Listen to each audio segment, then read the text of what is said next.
আল্লাহর পয়গম্বর বলেন ওই লোকটা জান্নাতের মধ্যে পাগল হয়ে যাবে।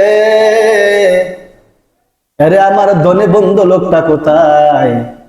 সে তো আমার সঙ্গে জান্নাতের গেটের মধ্যে আগমন করেছিল। ওই লোকটা পাগল হয়ে যাবে রে ভাই।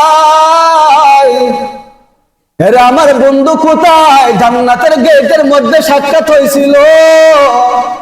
রেদওয়ান ফেরেশতা আমরা ধাক্কা দিয়ে জান্নাতের মধ্যে ঢুকায় দিল। আমরা টাকাওয়ালা বন্ধু কোথায়? একবার জান্নাতের ডান দিকে দৌড় মারবে, আবার জান্নাতের বাম দিকে দৌড় মারবে রে ভাই। টাকাওয়ালা ভাইকে খুঁজবে কিন্তু পাওয়া যাবে না।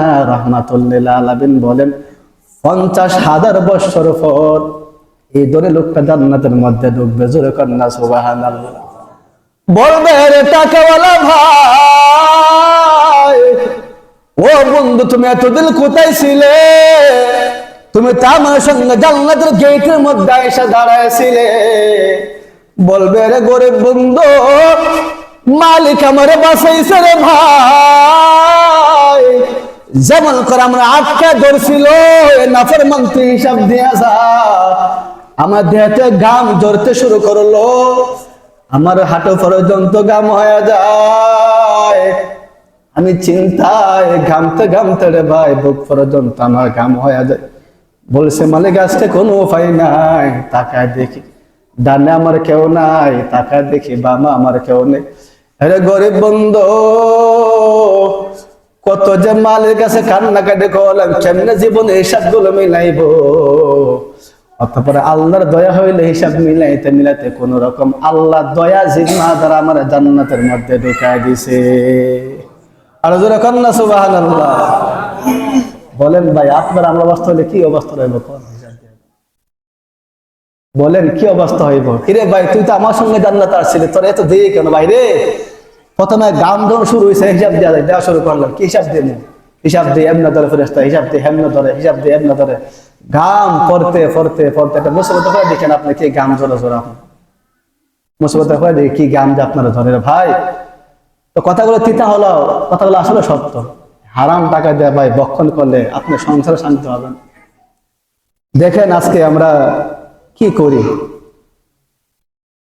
আপনি দেওবন্দ মাদ্রাসার তিনি প্রতিষ্ঠাতা, আপনার ওকে শোনাই।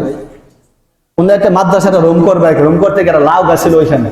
লাউ গাছটা কাটা পড়ছে। হুজুররা বললো, হুজুরা হয়তো গরু ছিল, লাউ গাছটা কাটা পড়ছে, ফালায় লাভ নাই। লাউ গাছটা হুজুর গরু নিয়ে দিলে হয়তো গরু হাইলে ঠিক লাউ গাছ কাটা পড়লে ফালায় তো লাভ নেই। তো হুজুরা মিলে কি করে পরামর্শ করে এই লাউ গাছগুলো সব খাইতে হুজুরের বাইক না গরু দিয়ে পড়ছে।